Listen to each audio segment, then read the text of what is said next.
You know, some of you blokes out there fixing cars might seem to say that it's silly to have a work light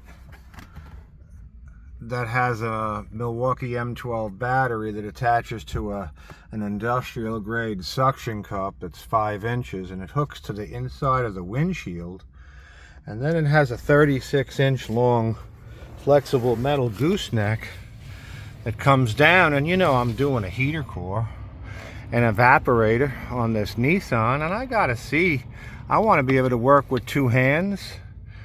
You know, here's the light stick, 12 inches long, flexes at any angle, rotates like a ballerina.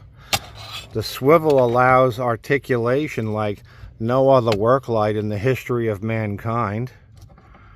So this is an any direction work light, and this is the only work light that imitates a person holding a light for you. And if I turn it on right here on the switch,